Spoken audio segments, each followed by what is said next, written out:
Assalamualaikum warahmatullahi wabarakatuh. Bismillahirrahmanirrahim. Alhamdulillahi rabbil alamin. Wabihi nasta'inu ala umurid dunya waddin. Wassalatu wassalamu ala ashrafil anbiya wal mursalin Sayyidina Muhammadin wa ala alihi wa sahbihi ajma'in, amma ba'du. Saudara-saudara kaum muslimin dimanapun Anda berada, ada pertanyaan berkaitan dengan kontestasi politik pilkada tanggal 27 yang akan datang ya. Pertanyaannya, bagaimana hukumnya seorang muslim aswaja memilih calon kepala daerah yang berfaham Wahabi atau calon kepala daerah yang mendukung organisasi Wahabi? Boleh enggak? Nah, sebelum kita menjawab boleh apa enggak, pertama kita harus tahu Wahabi itu siapa. Wahabi itu aliran modern di dalam Islam yang dinisbatkan kepada pendirinya Syekh Muhammad bin Abdul Wahhab An-Najdi. Syekh Muhammad bin Abdul Wahhab An-Najdi ini lahir pada abad ke-12 Hijriah. Salah satu cucunya yang ke-8, Syekh Turki Al-Syekh, namanya Turki Al-Syekh, generasi ke-8, menjadi panitia festival Riyadh di Saudi Arabia beberapa hari yang lalu, yang mengundang artis Hollywood untuk tari-tari buka aurat di Riyadh. Itu cucu pendiri Wahabi. Nah, yang kedua, kita akan tahu Wahabi ini punya pemikiran radikal, pemikiran keras ya, suka mengkafirkan, suka membid'ahkan.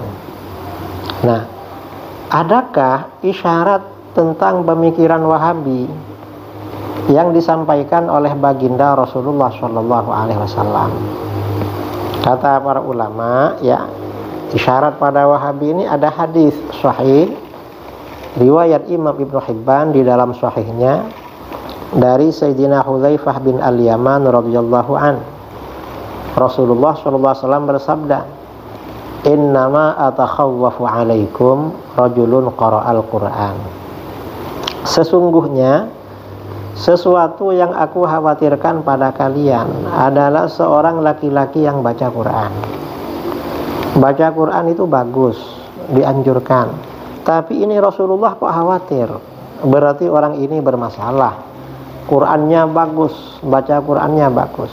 Lalu hatta idza ru'iyat bahjatuhu alaih, hingga ketika orang yang baca Quran ini kelihatan indah karena Al-Quran. Kok indah karena Al-Quran? Hafal Quran, bacaan Qurannya bagus, suaranya merdu. Orang senang sama dia kalau lagi baca Quran atau menjadi imam. Wasara ridaan lil Islam, dan dia menjadi penolong Islam, ngajak orang bangun masjid, mendirikan rumah tahfidz ya, dia ngajar Al-Quran misalnya, menjadi penolong Islam. Setelah begitu apa yang terjadi? Ghayyarahu ila masyaallah, orang ini merubah ajaran Al-Quran pada apa yang Allah kehendaki. Yang dirubah bukan ayatnya tetapi penafsirannya, pengertiannya. Dan karena sudah dirubah, fansalakha minhu wa nabadhahu wara'a dhahri, dia melepaskan dirinya dari Al-Quran. Al-Quran dia lempar jauh-jauh ke belakang. Artinya gak ikut Al-Quran, saudara. Bilangnya Al-Quran, cuma Al-Quran dirubah oleh dia. Fasa'a ila jarihi bisayf, lalu orang ini menyerang tetangganya dengan pedang. Tetangganya dibunuhnya oleh dia. Mengapa dibunuhnya? Waramahu bisyirki, dia menuduh tetangganya itu syirik. Para sahabat bertanya, ya Nabi Allah, ayyuhuma awla bisyirki, siapa dari keduanya yang lebih berhak dianggap syirik? Ar-rami amil marmi, yang menuduh atau justru orang yang dituduh? Rasulullah SAW menjawab, balir rami, justru yang menuduh syirik itu yang lebih berhak dianggap syirik. Nah, saudara-saudara, di dalam hadis ini ya, ada orang Qur'annya bagus, indah karena Al-Quran, menjadi penolong Islam, tapi suka menuduh syirik orang lain.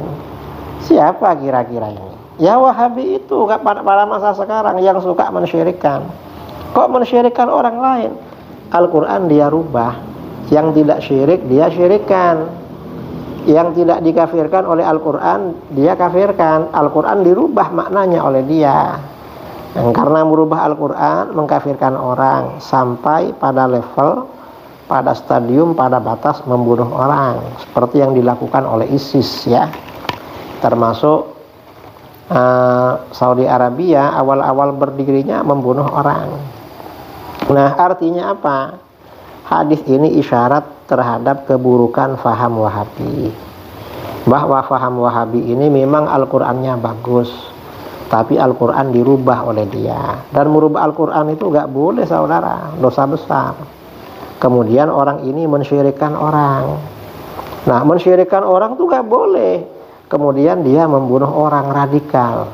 Nah, Wahabi ini radikal ya, bisa membunuh orang, merubah Al-Quran. Ini Wahabi, karakter Wahabi dalam hadis ini.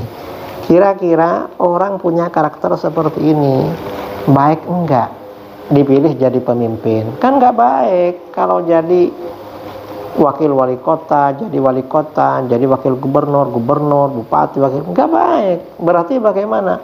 Memilih calon Wahabi itu enggak baik.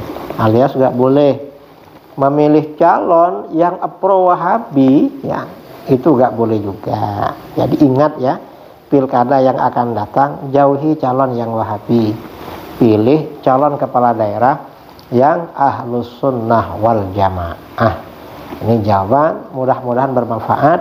Sekian, assalamualaikum warahmatullahi wabarakatuh. Assalamualaikum warahmatullahi wabarakatuh. Saudara-saudara kaum muslimin dimanapun Anda berada, bagi seorang muslim, perjalanan paling indah dan paling berkesan adalah perjalanan menuju tanah suci Mekah dan Madinah, dan ziarah ke makam baginda Rasulullah SAW. Insya Allah saya beserta rombongan akan menunaikan ibadah umroh tanggal 20 Februari sampai tanggal 28 Februari 2025 bersama Safir Catur Jaya Wisata. Yang berminat menunaikan ibadah umroh bersama kami, insya Allah mudah-mudahan mendapatkan umroh yang mabrurah, yang diterima oleh Allah Subhanahu wa Ta'ala. Sekian dari saya, mohon doa restu kepada semuanya. Mudah-mudahan perjalanan kami lancar dan barokah. Assalamualaikum warahmatullahi wabarakatuh.